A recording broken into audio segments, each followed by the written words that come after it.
Welcome, my friends, to okay. Welcome, my friends, to Creator of Mankind podcast. I'm your host, Viventia G. Masilar Jr.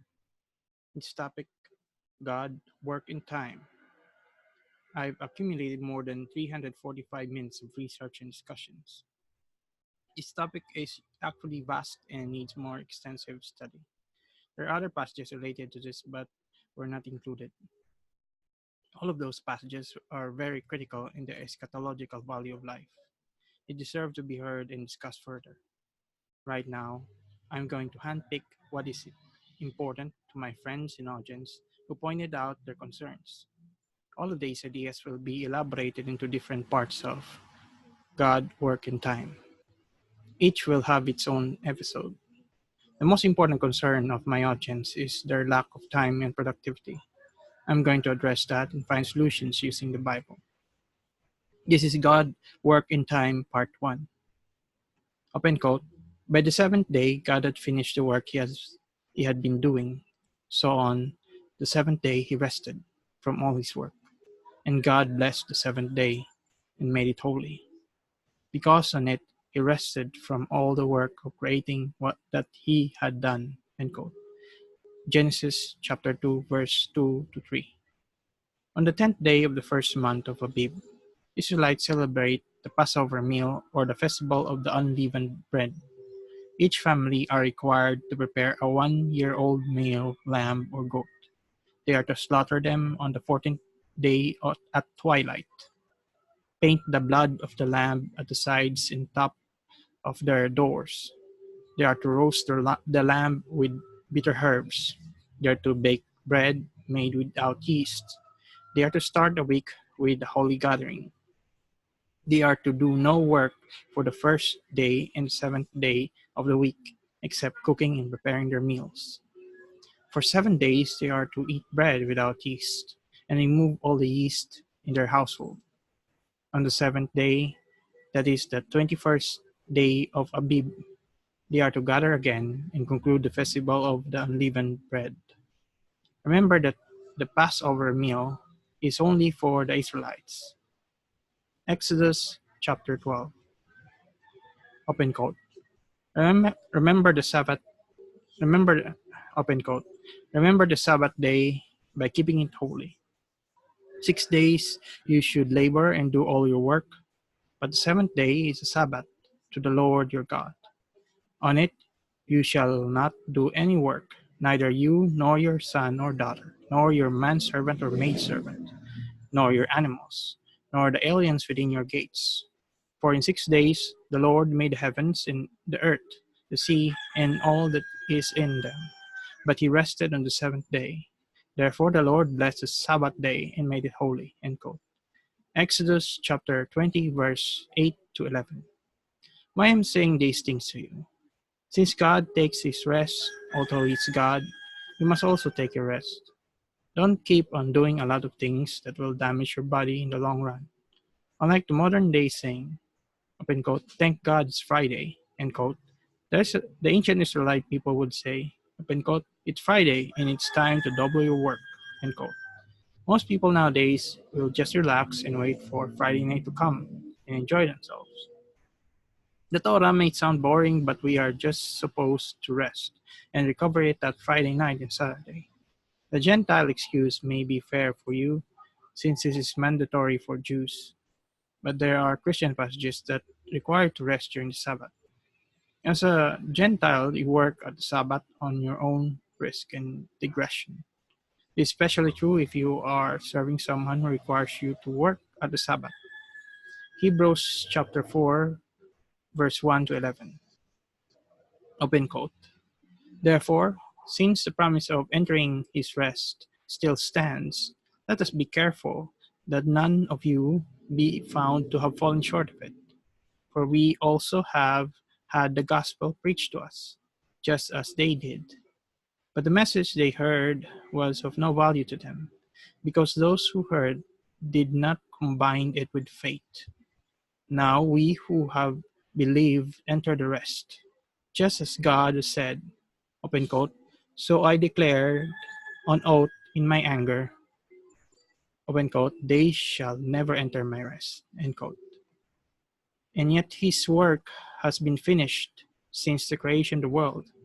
For somewhere he has spoken about the seventh day on these words, open quote, and on the Sabbath day God rested from all his work, end quote. And again in the passage above, he says, open quote, they shall never enter my rest, end quote. It still remains that some will enter that rest, and those who formerly had the gospel preached to them did not go in because of their disobedience. Therefore, God again set a certain day, calling it today. Then, on a long time later, he spoke about through David, as was said before, open quote, today, if you hear his voice, do not harden your hearts, end quote. For if Joshua had given them rest, God would not have spoken later about another day. There remains then a Sabbath rest for the people of God. For anyone who enters God's rest also rests from his own work, just as God did from his. Let us therefore make every effort to enter that rest, so that no one will fall by following their example of disobedience. End quote. Now let me enter a passage that might be contradictory to the Sabbath. John chapter 5 verse 1 to 18. Sometime later, Jesus went up to Jerusalem for a feast of the Jews. Now, there is in Jerusalem near the sheep gate a pool which in Aramaic is called Bethesda, and which is surrounded by 5 covered colonnades.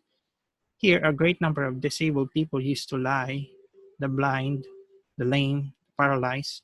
One who was there had been an invalid for 30 years. When Jesus saw him lying there and learned that he had been in this condition for a long time, he asked him, open quote, do you want to get well? End quote. Open quote, sir, end quote, the invalid replied, open quote, I have no one to help me into the pool when the water is stirred. While I am trying to get in, someone else goes down ahead of me, end quote. Then Jesus said to him, open quote, get up, pick up your mat and walk, end quote. At once, the man was cured. He picked up his mat and walked. The day on which this took place was a Sabbath, and so the Jews said to the man who had been healed, end quote, open quote, it is the Sabbath. The law forbids you to carry your mat, end quote. But he replied, open quote, the man who made me well said to me, pick up your mat and walk, end quote. So they asked him, open quote, who is this fellow who told you to pick up and walk, end quote. The man who has healed had no idea who it was, for Jesus had slipped away into the crowd that was there. Later Jesus found him at the temple and said to him, open quote, see, you are well again. Stop sinning and something worse may happen to you, end quote. The man went away and told the Jews that it was Jesus who had made him well. So, because Jesus was doing these things on the Sabbath, the Jews persecuted him. Jesus said to them, open quote, my Father is always at his work to this very day, and I too am working, end quote. For this reason, the Jews tried all the harder to kill him. Not only was he breaking the Sabbath, but he was even calling God his own Father, making himself equal with God. There are many interpretations of this passage, but the way I interpret this is this. Jesus is God in the flesh. God can do whatever he likes, including breaking his own law. Jesus even proclaimed he is the Lord of the Sabbath. If any of you question my interpretation, you are free to send me an email at masilarab23@gmail.com. The rabbinical Jews were angry about this interpretation, caused them to hate Jesus and plan to kill him. My suggestion to my modern day listeners is this: observe the Sabbath if you can. I know we have a hectic day schedule, but do your best to observe the Sabbath of rest. Now let's get back into the question. Open quote. How am I going to increase my time to do additional work in a day? End quote. To tell you honestly, you can do all the insurmountable tasks day, in one day, but you can choose what is the most important and ignore the rest until it's complete.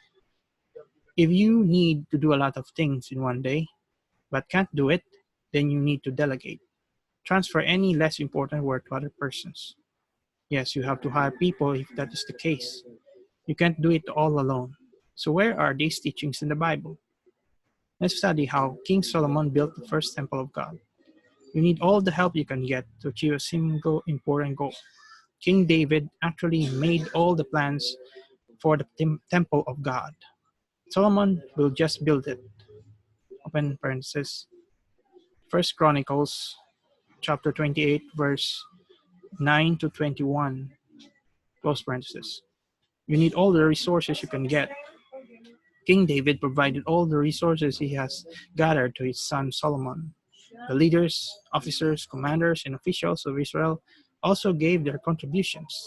Open parenthesis. First Chronicles chapter 29 verse 1 to 9. Close parenthesis. You need all the support you can get.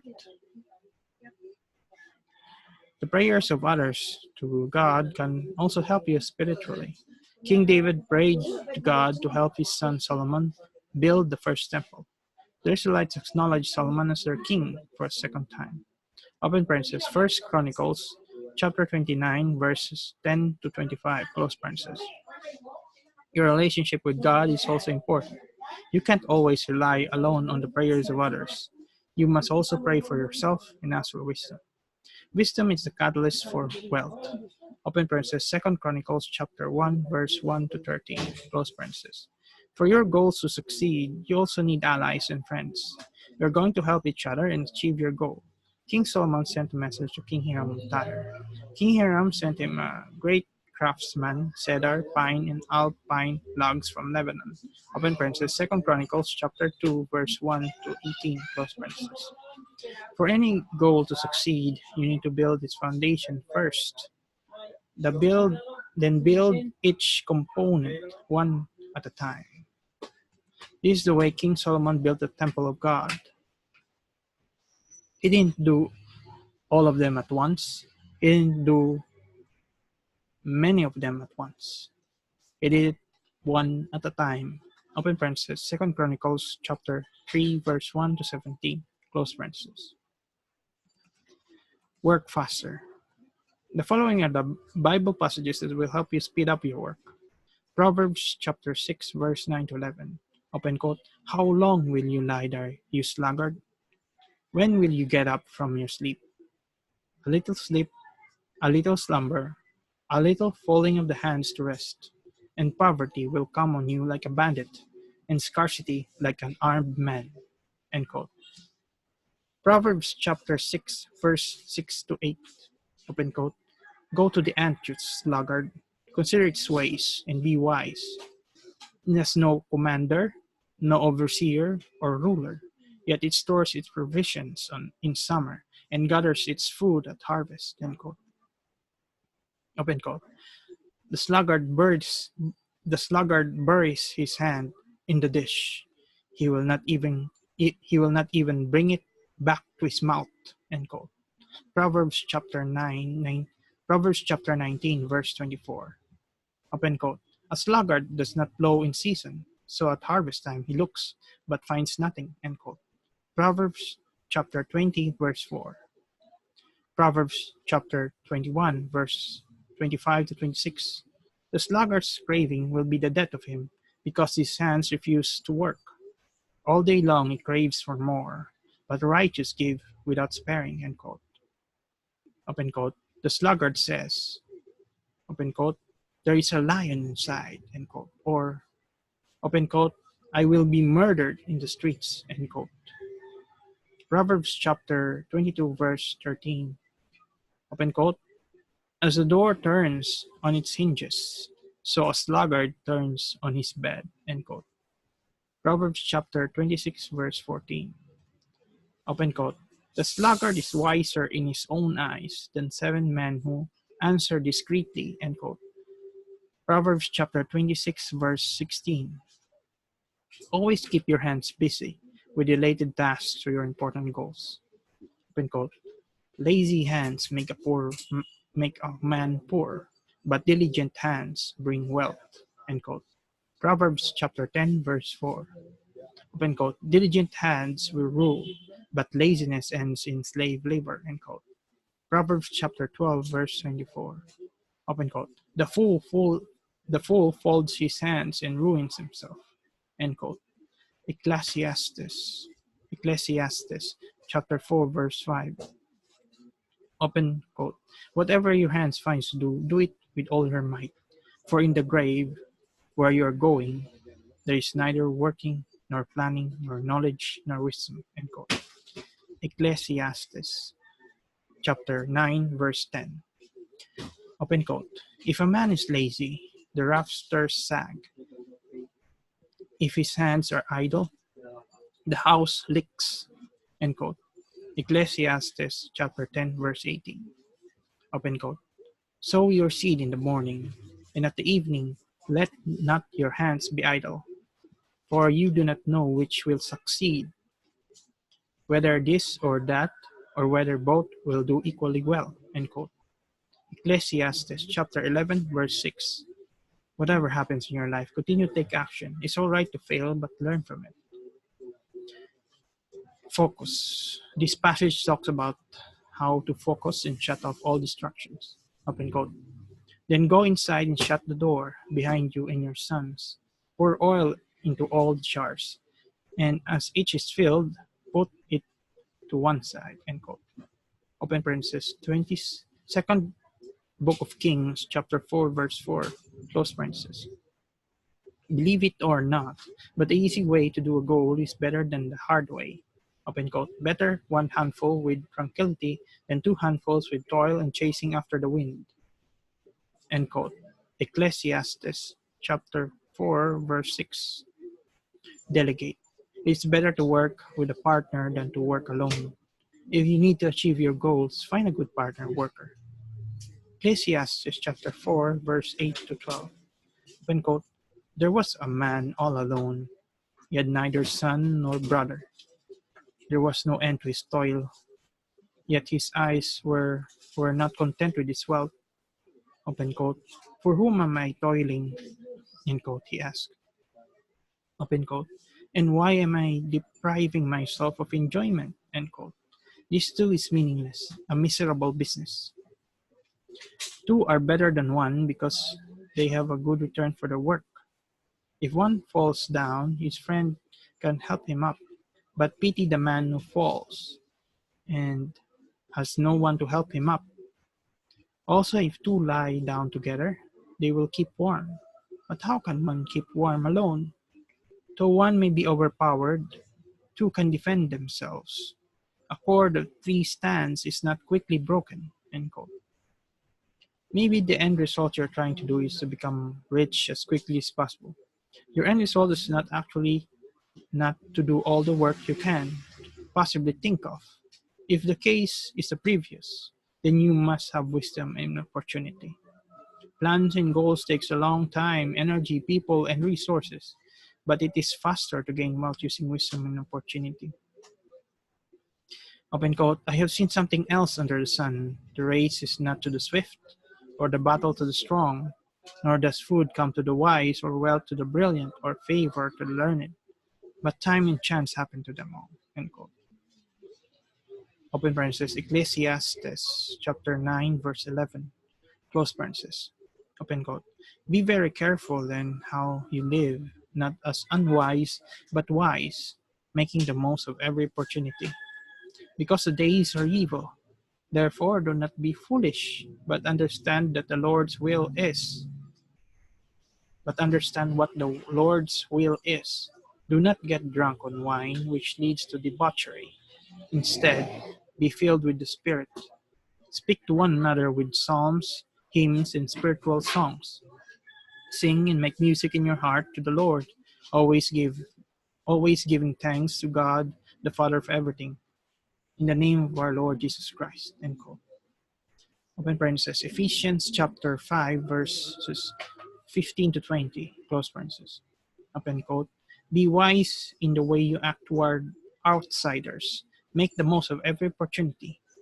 Let your conversation be always full of grace, seasoned with salt, so that you may know how to answer everyone. End quote. open parenthesis, Colossians chapter 4, verses 5 to 6, close parenthesis. To make the most of every opportunity, you must be vigilant or watchful. Although the passage below is referred to our Lord Jesus Christ, it is also useful to keep watch of any opportunity. Prioritize it as it happens. Change your schedule to accommodate such opportunity. Open quote. Therefore, keep watch, because you do not know on what day your Lord will come. But understand this: if the owner of the house had known at what time of night the thief was coming, he would have kept watch and would not have let his house be broken into. So you must also be ready, because the Son of Man will come at an hour when you do not expect him. End quote. Open parenthesis, Matthew chapter 24, verses 42 to 44, close parenthesis. Let's go back in understanding Torah. There is such thing as a sabbatical year. Every seventh year of the Israelite calendar is declared the Sabbath year. This is either observed by Gentiles or modern-day Jews. This is what happens every 7 years. Leviticus chapter 25, verses 1 to 55. The Lord said to Moses on Mount Sinai, open quote, "Speak to the Israelites and say to them," open quote, "when you enter the land I'm going to give you, the land itself must observe a Sabbath to the Lord. For 6 years sow your fields, and for 6 years prune your vineyards, and gather their crops. But on the seventh year the land is to have a Sabbath of rest, a Sabbath to the Lord. Do not sow your fields or prune your vineyards. Do not reap that grows of itself, or harvest the grapes of your untended vines. The land is to have a year of rest. Whatever the land yields during the Sabbath year will be food for you, for yourself, your manservant and maidservant, and the hired worker and temporary resident will live among you, as well as for your livestock and the wild animals in your land. Whatever the land produces may be eaten. The year of Jubilee. Open parenthesis, count off 7 Sabbaths of years, 7 times 7 years, so that the 7 Sabbaths of years amount to a period of 49 years. Then you have trumpets sounded everywhere on the 10th day of the 7th month. On the day of atonement, sound the trumpet throughout your land. Consecrate the 15th year and proclaim liberty throughout the land to all its inhabitants. It shall be a jubilee for you. Each one of you is to return to his family property, and each to his own clan. The 50th year shall be a jubilee for you. Do not sow and do not reap what grows of itself, or harvest the untended vines, for it is a jubilee, and it is to be holy for you. Eat only what is taken directly from the fields. In this year of jubilee, everyone is to return to his own property. If you sell land to one of your countrymen or buy any from him, do not take advantage of each other. You are to buy from your own countryman on the basis of the number of years in the jubilee, and he is to sell to you on the basis of the number of years left for harvesting crops. When the years are many, you are to increase the price, and when the years are few, you are to decrease the price, because what he is really selling you is a number of crops. Do not take advantage of each other, but fear God. I am the Lord your God. Follow my decrees and be careful to obey my laws, and you will live safely in the land. Then the land will yield its fruits, and you will eat your fill and live there in safety. You may ask, open quote, what will we eat in the 7th year if we do not plant or harvest our crops? End quote. I will send you such a blessing the 6th year that the land will yield enough for 3 years. While you plant during the 8th year, you will eat from the old crop and will continue to eat from it until the harvest of the 9th year comes in. Redemption of property. Open quote. The land must not be sold permanently, because the land is mine and you are but aliens and my tenants. Throughout the country that you hold as possession, you must provide for the redemption of the land. If one of your countrymen becomes poor and sells some of his property, his nearest relative is to come and redeem what his countryman has sold. If, however, a man has no one to redeem it for him, but he himself prospers and acquires sufficient means to redeem it, he is to determine the value for the year since he sold it and refund the balance to the man whom he sold it. He can then go back to his own property. But if he does not acquire the means to repay him, what he sold will remain the possession of the buyer until the year of Jubilee. It will be returned in the Jubilee, and he can go back to his property. If a man sells a house in a walled city, he retains the right of redemption a full year after its sale. During the time, he may redeem it. If it is not redeemed before a full year has passed, the house in the walled city shall belong permanently to the buyer and his descendants. It is not to be returned in the Jubilee. But houses in villages without walls around them are to be considered as open country. They can be redeemed and are to be returned in the Jubilee. The Levites always have the right to redeem their houses in the Levitical towns which they possess. So the property of the Levites is redeemable. That is, a house sold in any town they hold and is to be returned in Jubilee, because the houses in the towns of the Levites are their property among the Israelites. But the pasture land belonging to their towns must not be sold. It is their permanent possession. Kindness for poor brothers.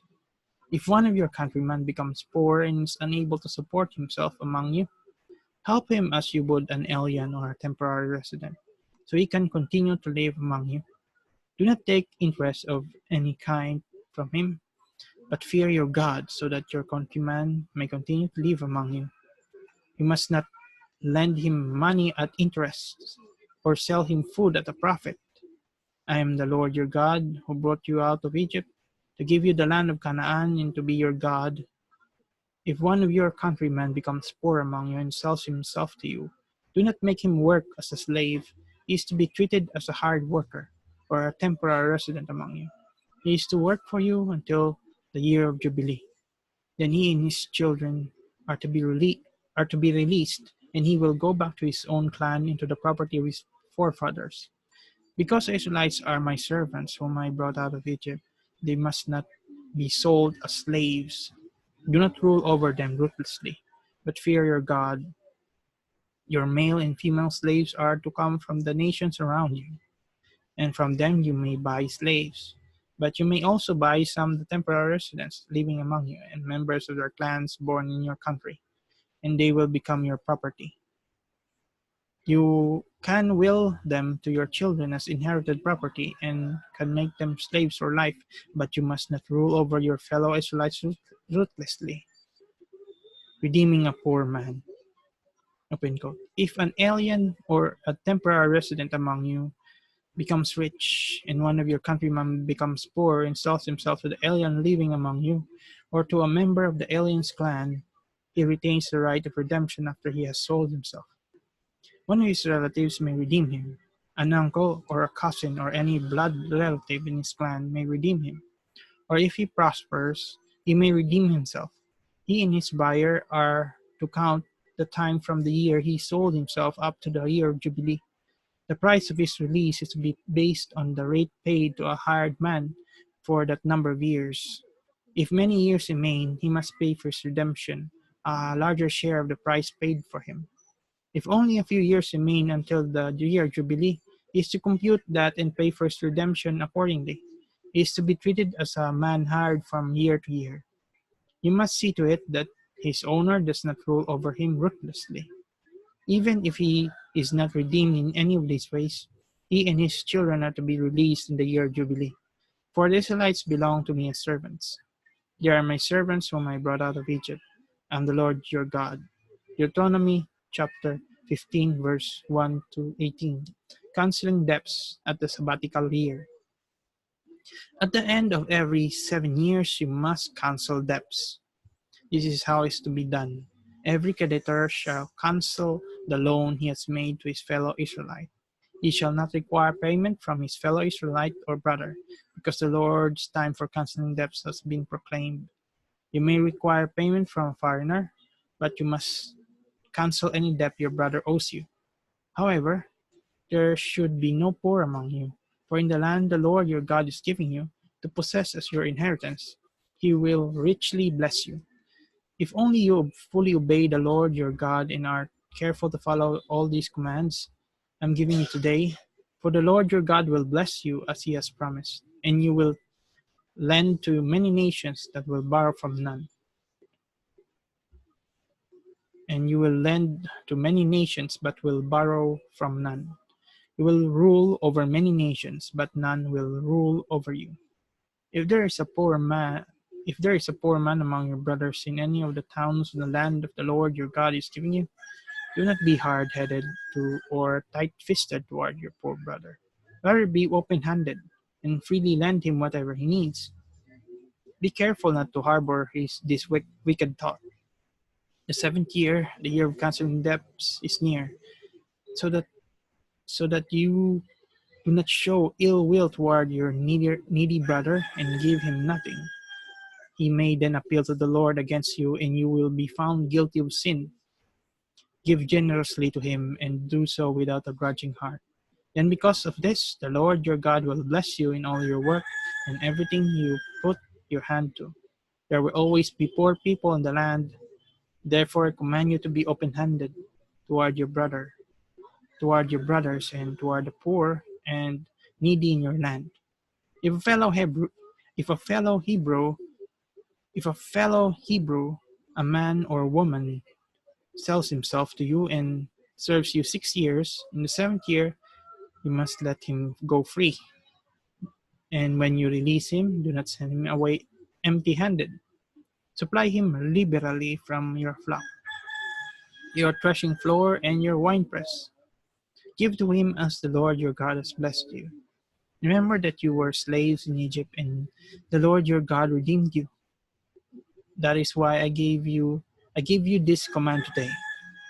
But if your servant says to you, open quote, I do not want to leave you, end quote, because he loves you and your family and is well off with you, then take an awl and push it through his earlobe into the door, and he will become your servant for life. Do the same for your maidservant. Do not consider it a hardship to set your servant free, because his service to you these 6 years has been worth twice as much as that of a hired hand. And the Lord your God will bless you in everything you do. Why am I telling you this? I'm just telling you what happens if you observe the laws of God. But sad to say, these were never applied in the modern times. This is the end of episode 1, God, Work in Time, part 1. Thank you for listening.